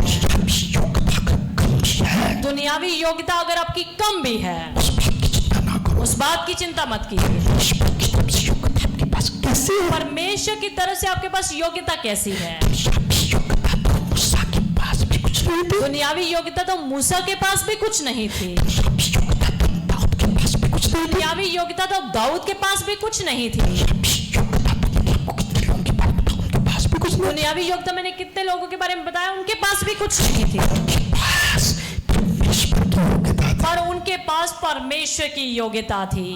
Hallelujah, hallelujah, hallelujah, hallelujah, hallelujah, hallelujah, hallelujah. Hallelujah. जब विश्वासी हुआ करता था, चीखा रहा करता था, मैं जब विश्वासी हुआ करता था, चीका में रहा करता था।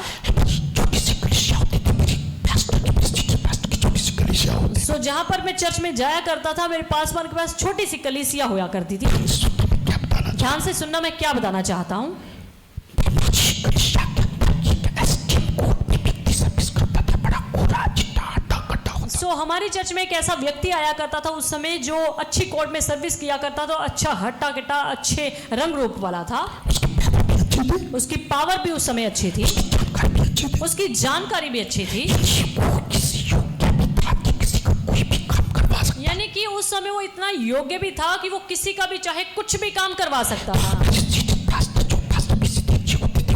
तो हमारे सीनियर पास्टर जो पीसी देव जी हुआ करते थे, वो क्या किया करते थे? ये सोचते हुए कि कलीसिया का कोई काम जब रुक जाता था, कोर्ट का, तहसील का, पुलिस का, किसी का कोई भी काम जब रुक जाता वो था, सोचा करते थे कि जब भी किसी कलीसिया के मेंबर का, कोई तहसील का, कोई कोर्ट का, कोई पुलिस का कोई भी काम ऐसा रुक जाया करता था, उस भाई को उसका नाम शायद सुमित था, उसको बताया करता तो उस भाई का नाम शायद सुमित था, उसको बता दिया करते थे था, भाई सुमित, कल आपने एक काम करना है, कि भाई सुमित कल आपने ये कार्य करना है। जिससे ध्यान से सुन रहे हैं, उनका नाम शंकर का ध्यान कहीं और है, पीछे से सुन रहे हैं सेवादार उनका नाम शंकर। अंकल रामा शंकर जी।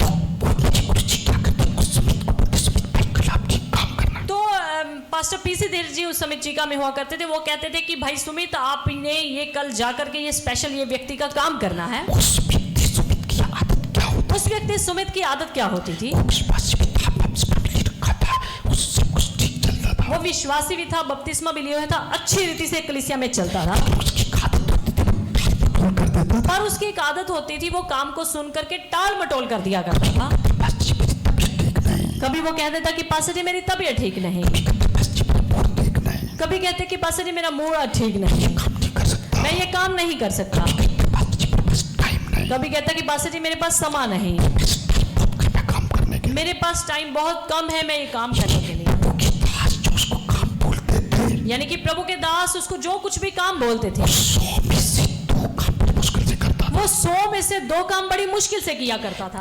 वो काम नहीं करता तो मेरे गुरुजी मुझे काम बोलते थे, तो जब वो काम नहीं किया करता था, मेरे गुरुजी मुझे काम बोल दिया करते थे। मैं तो स्कूल का प्रिंसिपल होता था, तो मैं भी तो एक स्कूल का प्रिंसिपल हुआ करता था। नहीं जान पहचान थी, लेकिन उससे ज्यादा नहीं थी, मैं भी तो उस समय स्कूल का प्रिंसिपल होता था, मेरी भी जानकारी अच्छी थी, मेरी भी पहचान लोगों के साथ अच्छी थी, पर उस व्यक्ति सुमित से ज्यादा अच्छी नहीं थी। तो मेरे गुरुजी मुझे काम बोलते थे, तो मेरे गुरुजी जब मुझे काम बोलते थे, मुझे कहते थे रोशन भाई आपको ये काम करना है, रोशन भाई आपको ये काम करना मुझे फिर कहते थे कि रोशन भाई आपने ये काम करना है, रोशन भाई आपने ये आके काम करना है। है, ये तो मैं मना नहीं करता था, मेरी आदत ये थी कि मैं किसी भी काम के लिए मना नहीं करता था। देखो आप लोग कोई काम बोले मैं उसके लिए पूरी ट्राई करता हूँ, सो आज भी आपको कोई काम बोलते थे, मैं उसके लिए पूरी ट्राई करता हूँ। वो काम को टाइम के नहीं होता वो है, अलग बात है कि वो काम होता है या नहीं होता है, कोशिश पूरी करता हूँ, पर मैं कोशिश पूरी करता हूँ, काम नहीं करता, मैं इनकार नहीं करता। उसने मुझे बार-बार बोलता है, आपने काम करना है, आपने काम करना है, आपने काम करना है, सो गुरुजी जब उसको काम देते वो नहीं करते, तो मुझे बोलते कि आपने ये काम करना है, वो भी काम करना है, उस व्यक्ति का काम भी करना है। मुझे को थोड़ा सा गुस्सा आ जाता था, कई बार मेरे को थोड़ा सा गुस्सा सा आ जाता था। पास्ट जी देखो वो इतनी बड़ी पोस्ट रखता है, इतना बड़ा पैसा उसके पास, इतनी बड़ी ड्यूटी, वो काम करता है, देखो मुझे बोलते रहते कि पास्टर जी देखिए वो कितनी बड़ी पोस्ट पे है, उसके पास कितना पैसा है, कितनी अच्छी जान पहचान है, वो काम करता नहीं और आप मुझे ही काम सौंपते रहते हैं। राशन कार्ड बना लो, जाओ रोशन भाई के पास जाओ, किसी ने राशन कार्ड बनवाना है तो जाओ रोशन भाई के पास जाओ। रोशन भाई के पास। कोई कहता मेरा लाइसेंस नहीं बना तो कहते जाओ रोशन भाई के पास। किराए का कमरा नहीं मिलता, जाओ रोशन भाई किसी के को किराए में कमरा नहीं मिल रहा तो जाओ भाई रोशन के पास। पास। जब को मैं दिखाई देता हूँ क्या? यानी कि मैं कहता पास्टर जी मैं आपको मैं ही दिखाई देता हूँ क्या? अच्छे होते थे, मुझे हंसते हुए पता क्या तो बोलते मेरे गुरुजी इतने अच्छे होते थे, मुझे हंसते हुए पता क्या बोला करते थे? रोशन भाई, रोशन भाई सब काम करने के योग्य हो। आप इन सारे काम करने के योग्य हो, तभी तो मैं आपको काम देता हूँ। जब वो ये बोल के हंसते हुए बोलते ना, जब वो ये काम कर ये बात बोलते हंसते हुए बोलते ना, गुस्सा खत्म हो जाता। तब मेरा गुस्सा खत्म हो जाता। अच्छा मैं योग्य हूँ, मैं कहता कि अच्छा मैं योग्य हूँ, तभी मुझे काम देते हो। तभी आप मुझे काम देते हैं। अरे कि हाँ जी मैं तभी तो देता हूँ। आपको जो भी काम देता हूँ, आप तुरंत लिख लेते हो। आपको मैं जो भी काम देता हूँ आप तुरंत लिख लेते हो। उस काम को करने की कोशिश करता तो अगले दिन आप पूरी जिम्मेवारी से साथ उस काम को करने की कोशिश भी करते हैं। हूँ। लोग के काम करवा देता, जैसे भी होते थे करवा देता। तो मैं तो जैसे कैसे हो सके लोगों के काम करवा दिया करता था। देखो मुझे कहाँ से कहाँ तक पहुँचा। तो प्रभु ने मुझे देखिए कहाँ से कहाँ तक पहुँचा दी। जिम्मेदारी समझी, मुझे लगन रखी, प्रभु की पसंद का जीवन जिया। अगर मैंने जिम्मेवारी समझी, लगन रखी और परमेश्वर का काम जिम्मेवारी से करता गया, देखो आपको पता, आपका टिप्पा पासपोर्ट टिप्पा टेबल टिप्पा, आप हमसे सेवा लो, हम जो सेवा कर सकते हैं वो करें। देखिए आज भी आपको बोलते हैं आपका आधार कार्ड नहीं बनना, आपकी किसी भी काम में कोई रुकावट आ रही है, आप हमें बताइए, हमारी किसी भी सहायता की जरूरत है वो की लीजिए, काम को लिख लेते हैं, हम आपके काम को लिख लेते हैं दिल से कोशिश करते हैं आपका काम करने की। और अगले दिन दिल से कोशिश करते हैं आपका काम करने की। काम होता है नहीं होता। वो अलग बात है आपका काम होता है या नहीं होता। आपको दूसरे भाई सुमित की बात बताना तो चाहता मैं आपके दूसरे भाई जो सुमित की बात बताना चाहता हूँ, हूँ। काम को टाल मटोल कर देता वो जब काम को टाल मटोल कर दिया करता, था, नहीं वो चाहता चुटकी में किसी का काम करवा सकता। उसके पास पावर भी बहुत अच्छी थी, वो चाहता तो चुटकी भर में किसी का काम करवा सकता था, वो टाल मटोल बहुत करता पर वो टाल मटोल बहुत कर देता। था। महीनों की बात वो बीमार पड़ गया। कुछ महीनों के बाद देखा कि वो बीमार पड़ गया। सुनना, ध्यान से सुनिएगा। लोग योग्य होते भी काम नहीं करवाते। जो लोग योग्य होते हुए भी काम किसी का नहीं करवा पाते, वो कुछ महीनों के बाद बीमार पड़ गया। वो भाई कुछ महीनों के बाद बीमार पड़ गया। ये जो आगे पीछे बड़ी स्पीड से मुझे बड़ी प्रॉब्लम है, कोई ऐसे इशारा कर रहा है, कोई ऐसे कर रहा है, ये कुछ भी को पीछे बताया कर रहा है। सो अगले बारी जितने भी लोग हैं या सेवादार हैं, कृपया करके वही बैठा करें जो वचन को अच्छे ढंग से और परमेश्वर के डर में होकर सुन सकते हैं। बीमार पड़ गया। सो वो व्यक्ति सुमित जो था बीमार पड़ गया। उसके अंदर 8 बीमारियां बताई। सो डॉक्टर ने उसके अंदर 8 बीमारियां बता दी। हट्टा सुमित, देखिए हट्टा कट्टा वो व्यक्ति सुमित 45,000 तनख्वाह लेने वाला, 45,000 रुपए तनख्वाह लेने वाला। डॉक्टर ने बता सो 8 बीमारियां उसको डॉक्टर ने बता दी। इलाज चले। सो डॉक्टर ने कहा कि 6 महीने तक तेरा इलाज चलेगा। मैं अपने गुरुजी के पास मिस्त्री के साथ हॉस्पिटल गया। सो मैं अपने गुरुजी के साथ, अपने पास्टर जी के साथ उनके लिए दुआ करने के लिए हॉस्पिटल में गया। उसको बीमारी क्यों आई? सो हमें तो पता था कि उसके ऊपर बीमारी क्यों आई। उसके पास हॉस्पिटल में गया, वहाँ पे देखकर रोने लग गया। सो जब हम उसके पास हॉस्पिटल में गए तो वो देख करके रोने लग गया। आंखों से आंसू बहे। उसकी आंखों से आंसू बहने लगे। ध्यान से सुनते हैं आप सभी। ध्यान से सुन रहे हैं आप सभी। उसकी आंखों में आंसू आ गए। उसकी आंखों में आंसू आ गए। उसने कहा पास्टर जी मैं चर्च भी जाता था, फिर भी मुझे इतनी बीमारियां क्यों? उसने पास्टर जी को बोला कि पास्टर जी मैं चर्च में भी जाता था, फिर भी मेरे अंदर इतनी बीमारियां क्यों? दसमास भी देता था, फिर भी इतनी बीमारियां क्यों? मैं दसवांश भी देता था, फिर भी मेरे अंदर इतनी बीमारियां क्यों? कभी मैं कोशिश करता था कि मैं जिस गरीब की मदद कर सकूं करूं। सो मैं कोशिश करता था जिस तरीके से मदद कर सकूं मदद करता था, क्या कमी मेरे जीवन में रही? फिर भी क्या कमी ऐसी मेरे जीवन में रही?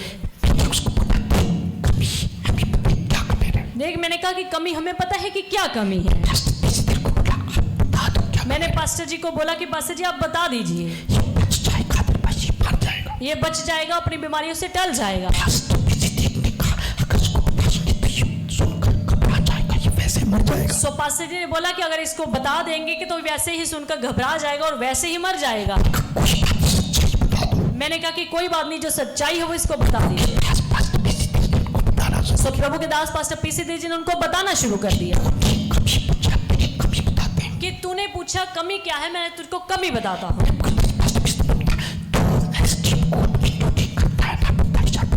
प्रभु के दास पास्टर पीसी देव जी ने बोला तू एसडीएम में कोर्ट में ड्यूटी करता है, तू 45,000 रुपये महीना तनख्वाह लेता है ना। तेरे को मैं जितने भी लोगों के कार्य सौंपता था, गरीबों की मदद करने के लिए काम कोई सौंपता था, लाइसेंस का काम सौंपता था, किसी का लाइसेंस का काम सौंपता था, पासपोर्ट का काम किसी का कोई पासपोर्ट का काम सौंपता था, राशन कार्ड का काम किसी का राशन कार्ड का कोई काम सौंपता था। योग्य होने के बावजूद भी टालमटोल करता तू इस काम के योग्य होने के बावजूद भी टाल मटोल कर देता था। बना देता था। कभी तू इस बात के लिए बहाना बना देता था, कभी तो बुड़बुड़ाने लग जाता था। तू कहता था मेरे पास तो समय नहीं, अब तो बिस्तर पे है, अब तेरे पास समय ही समय है।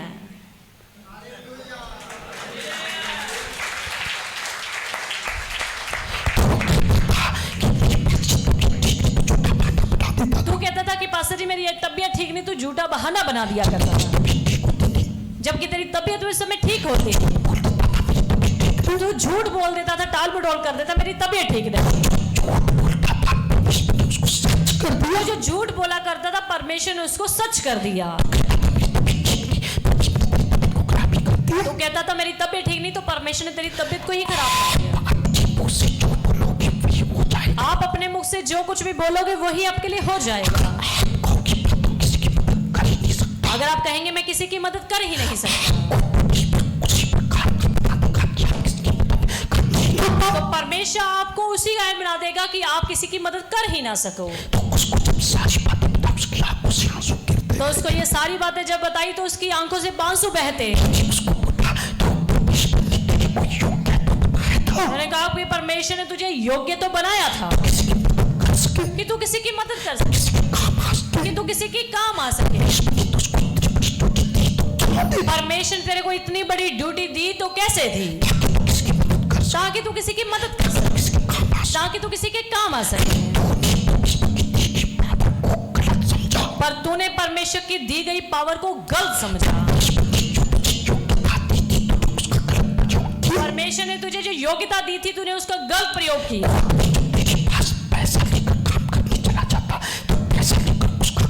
कोर्ट में तेरे पास जो पैसा लेकर काम करवाने के लिए चला जाता, तो पैसा लेकर तो काम उनके करवा देता। जब चर्च के किसी बंदे का काम सौंपा जाए तब तू टाल मटोल कर देता। तू योग्य होने के बावजूद भी किसी की मदद नहीं करता था, इसलिए परमेश्वर ने तुझे बिस्तर पर पा दिया, क्योंकि तू कोई काम तो कर नहीं सकता। तो खुदावंत तो कहता कि मेरे पास तो समय ही नहीं। तू खुद ही कहता था मैं तो बिजी रहता हूँ। तू कहता था मेरे पास तो समय नहीं। सो जो तेरे मुंह के शब्द होते थे वो परमेश्वर ने पूरे कर दिए। उसने आंसू बहाकर कान पकड़े, तौबा करनी शुरू कर दी।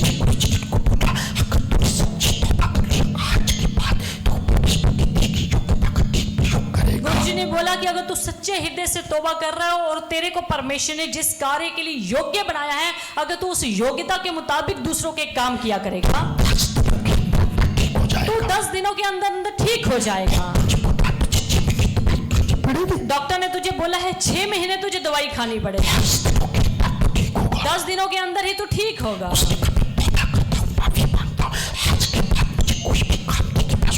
उसने कहा कि मैं तौबा करता हूँ, माफी मांगता हूँ कि आज के बाद जो भी मुझे कार्य मिला करेंगे वो पूरी किया करूंगा।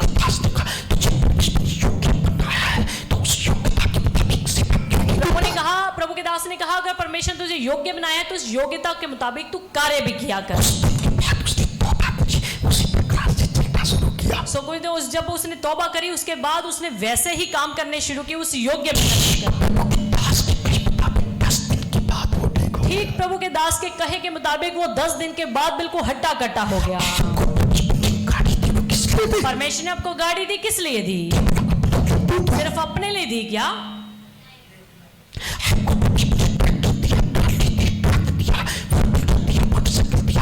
परमेश्वर ने आपको ट्रैक्टर दिया, ट्राली दी, गाड़ी दी, मोटरसाइकिल दी, ये किस लिए सब चीजें दी?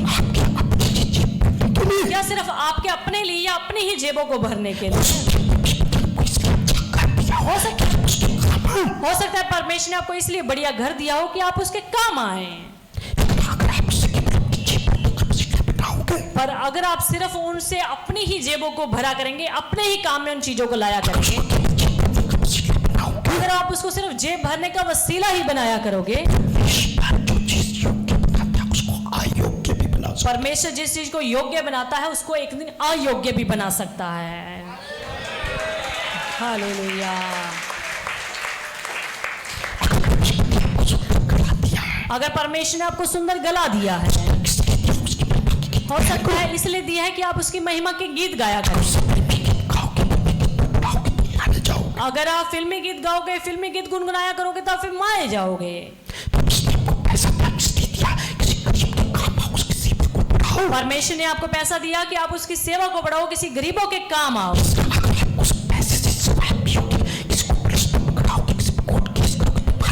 अगर आप उसी पैसे से आप किसी का पुलिस केस करवा दोगे, कोर्ट केस करवा दोगे या किसी का गलत काम करवा दोगे तो आप फिर मारे जाओगे। अपने बुलाए जाने को पहचानो। आशीष के योग्य बनो। परमेश्वर की नजरों में आशीष के योग्य बनो। क्या समझती है उस बात का कोई मायना नहीं। दुनिया आपके लिए क्या समझती है उस बात के कोई मायने नहीं रखता। सबसे अच्छा समझता है इस बात का कोई आपका बॉस आपको बढ़िया अच्छा समझता है, इस बात के कोई भी मायने नहीं। आपके पड़ोसी आपको बहुत अच्छे समझते हैं, इस बात का कोई भी मायना नहीं। ये रखता है आपका परमेश्वर आपके लिए क्या समझता है। मायना ये रखता है कि आपका परमेश्वर आपको कैसा समझता है।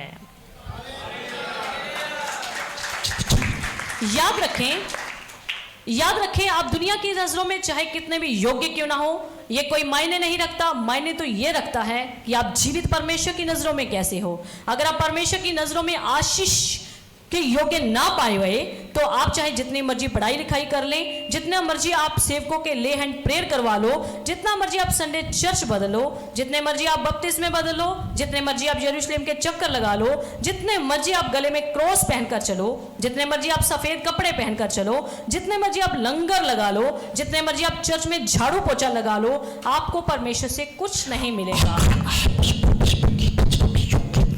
अगर आप उस परमेश्वर की नजरों में योग्य ना पाए गए तो जितने मर्जी आप गले में क्रॉस पहन के घूम लो, जितने आप यरूशलेम के चाहे चक्कर लगा लो, जितना आप मर्जी कब्रों में जाके कैंडल जला लो, जितने मर्जी आप सफेद कपड़े पहनकर घूमो, अगर सिर्फ सफेद कपड़े पहनने से खुदावन खुश होता तो मैं तो चिट्टे सफेद और इनका बड़ा सा चोगा पहनकर रहता।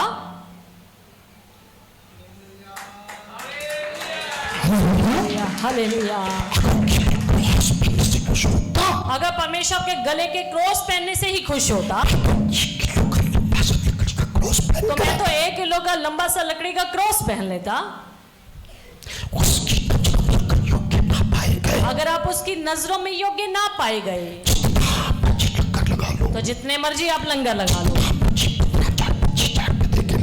जितना मर्जी आप 15,000 25,000 रुपए देकर ले हैंड करवा लो, जितना मर्जी जाके ले हैंड करवा लो,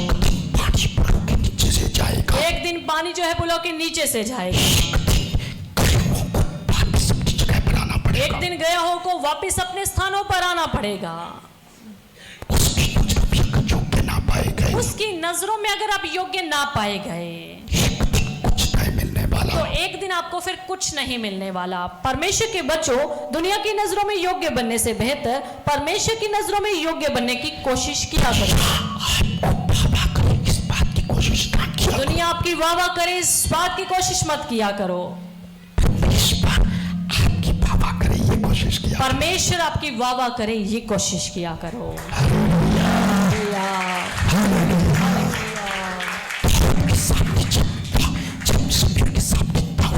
जब शमूएल नबी के सामने दाऊद आया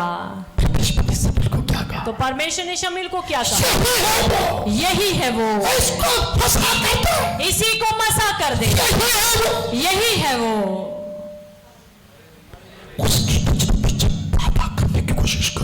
उसकी नजरों में जब वाह करने की कोशिश करोगे, उसकी नजरों में जब आप योग्य बन जाओगे,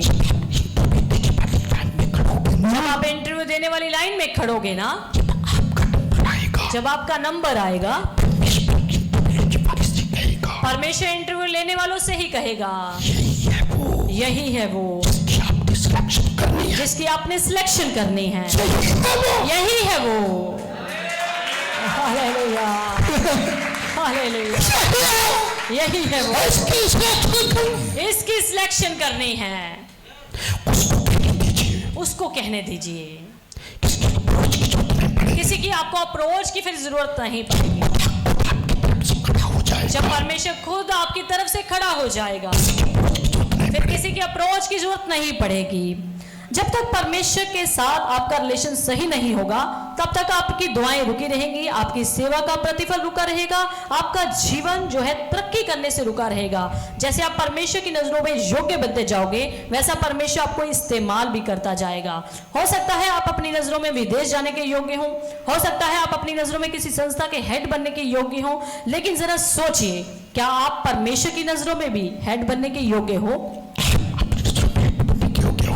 आप अपनी नजरों में हेड बनने के योग्य हो सकते हो, विदेश जाने के भी योग्य हो सकते हो। आप तो कहते हैं मैंने आईलेट्स भी पास कर ली, फिर भी पता नहीं मेरा वीजा क्यों नहीं लग रहा। क्या आप परमेश्वर की नजरों में भी योग्य हो चुके हो? क्या आपने उसकी नजरों में भी टेस्ट पास कर लिया? कई लोग खुद तो परमेश्वर की नजरों में योग्य बनने की कोशिश नहीं करते, बल्कि वो सेवकों को कहते रहते हैं कि पास्टर जी आप हमारे लिए 3 दिन का रोजा रखकर दुआ। खुद लोगों ने लेट आना, बपतिस्मा लेकर भी प्रभु भोज नहीं लेना, कभी दसवांश नहीं देना। तो परमेश्वर की नजरों में खुद तो योग्य बनने की कोशिश करते नहीं। कहते हैं कि आप हैं हमारे लिए 3 दिन का रोजा रखे दुआ करें। अगर आप खुद योग्य नहीं बनोगे तो जितनी मर्जी सेवक लोग आपके लिए दुआ कर ले वो सुनी नहीं जाएगी। याद रखें आपकी योग्यता आपकी खूबसूरती पर, याद रखिए आपकी योग्यता आपकी पढ़ाई लिखाई पर, या आपके धन दौलत पर, या आपके पहने हुए सफेद कपड़ों पर, या आपके गले में पहने हुए बड़े से क्रॉस पर निर्भर नहीं करती, बल्कि आपकी योग्यता आपकी ईमानदारी पर, आपकी सच्चाई पर, आपकी खराई पर, आपकी वफादारी पर, आपकी पवित्रताई पर और आपकी सच्ची प्रार्थनाओं पर, आपके वचन पे अमल करने पर निर्भर करती है। आपकी योग्यता इस बात पे निर्भर नहीं करती कि आप कितना को पैसा अपने पास रखते हो, आप कितने को खूबसूरती रखते हो, आप कौन सा क्रीम पाउडर लगाते हो, इस बात पे निर्भर नहीं करती।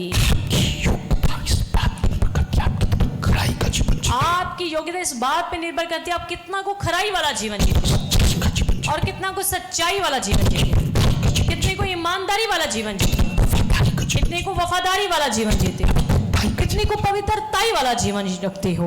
अंत की बात यह है कि हमेशा परमेश्वर की नजरों में आशीष के पाने के योग्य बनो। परमेश्वर की नजरों में आशीष पाने के योग्य बनो। आज का वचन क्या था हमारा? आज का वचन क्या था हमारा? सब जन बोलिए।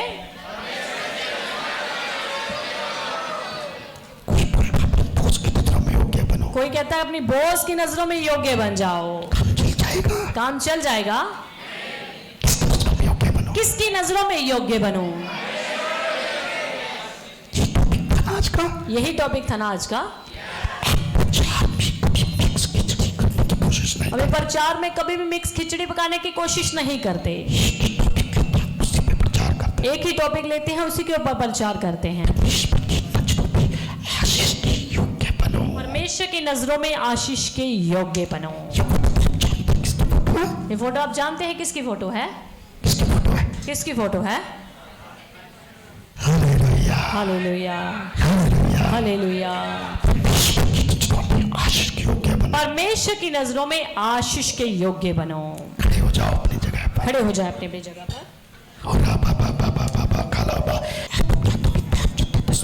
आप अपने हाथों में दान चंदा दसवांश ले लीजिए। प्रार्थना करेंगे। अगर कोई बीमारी तकलीफ है उसके लिए हम प्रार्थना करेंगे। आपका शुक्रिया करते हैं। खुदावंद आपने इस सभा को अपने सामर्थ्य हाथों में लेकर चला, आपका धन्यवाद करते हैं। आपने आराधना को अपने हाथों में लेकर चलाया, अपने स्वर्ग राज्य में कबूल करो। लोग इस 4 गुना आशीष पाएं। ओ पिता परमेश्वर, आपने अपने दास दासी के इसीलिए अपना वचन देकर अपने लोगों से बातचीत की। ये सुना गया वचन 100 गुना 1000 गुना करके फल लेकर आए। लोग दुनिया की नजरों में नहीं बल्कि आपकी नजरों में योग्य बन जाए। तेरे लोग दुनिया की नजरों में नहीं बल्कि आपकी नजरों में योग्य बन जाएं। आपकी नजरों में योग्य था, इसलिए आपने उसको इस्राएल का राजा बना दिया। दाऊद आपकी नजरों में योग्य थे, इसलिए आपने इजराइल का उसको राजा बना दिया। आपकी नजरों में योग्य था, इसलिए आपने उसको मिस्र देश के राजा के पास भेजा। मूसा आपकी नजरों में योग्य था, इसलिए आपने उसको मिस्र के राजा के पास भेज दिया। आप अयोग्य लोगों को योग्य बनाते हैं। ओ परमेश्वर, आप अयोग्य लोगों को योग्य बनाते हैं। आज के एक कान से सुनकर दूसरे कान से निकालने वाले ना बन और जाए। परमेश्वर, ऐसा ना हो कि तेरे लोग आज का वचन सुनकर एक कान से सुनकर दूसरे कान से निकालने वाले ना बने, अमल करें, आज से योग्य जीवन जीने की कोशिश करें। बल्कि इन बातों पर, इन वचनों पर अमल करें। आज से ही आपकी नजरों में योग्य जीवन जीने की कोशिश, सबका जीवन जीने की कोशिश किया आपके करें। पसंद का जीवन जीने की कोशिश किया करें। ईश्वर की खुशी ना देखा करें, बस केवल आपकी खुशी देखा ये करें। दुनिया की खुशी ना देखा करे, बस आप ही की खुशी देखा करें। से आप खुश होते हैं, आपको पसंद है जो जीवन वही जीने की कोशिश किया जिस जीवन से आप खुश होते हैं उसी तरह का योग्य जीवन जिया करें। करें। संगत को बड़ी आशीष देना बताओ। और परमेश्वर, अपनी संगत को बहुतायत से बरकत देना। लोग अपने हाथों में दान चंदा 10 पास पकड़ रखा, अपने स्वर्ग के राज्य में कबूल कर ले। जितना भी परमेश्वर आपके लोगों ने अपने हाथों में दान चंदा 10 पकड़ रखा है, उसको स्वर्ग में कबूल कर ले। सारी बेटों के बदन को 100 गुना 1000 गुना बरकत इन दे। सारी बेटों के बदन को 100 गुना 1000 गुना करके आशीष हाथ कभी मांगने वाले ना बन जाए। के देने वाले हाथ कभी भी खुदावंद मांगने वाले ना बने। अपने हाथों को इतना भर दो कि तेरे काम के लिए, गरीबों की मदद के लिए हमेशा आगे आस हैं। ओ पिता परमेश्वर, इनके काम को, इनके हाथों को इतना भर दीजिए, इतना भर दीजिए, इतना भर दीजिए, ताकि आपके कार्य के लिए, आपकी सेवा के लिए और गरीब लोगों की, जरूरतमंदों की सेवा के लिए आगे आने पाए। परमेश्वर अपनी संगत को यीशु मसीह के नाम में चंगा भला ओ रखना। पिता परमेश्वर, अपनी सारी की सारी संगत को चंगा भला रखना। बच्चों को स्टेशनरी प्राप्त, बच्चों को उनका स्टेशनरी प्राप्त का वचन देना। ओ पिता परमेश्वर, जब चर्च के जरूरतमंद लोगों को स्टेशनरी बांटी जाएगी, बच्चों को बांटी जाएगी, उस स्टेशनरी में तो आपके बेटे यीशु की आशीष बरकत मांगते हैं। आपकी दया, आपकी सेवा पर मांगते हुए, आपकी कृपा, आपकी दया, सब बातों के लिए मांगते हुए प्रभु यीशु के नाम से मांगते हैं। प्रार्थना को प्रभु यीशु मसीह के नाम से मांगते हैं पिता। आमीन।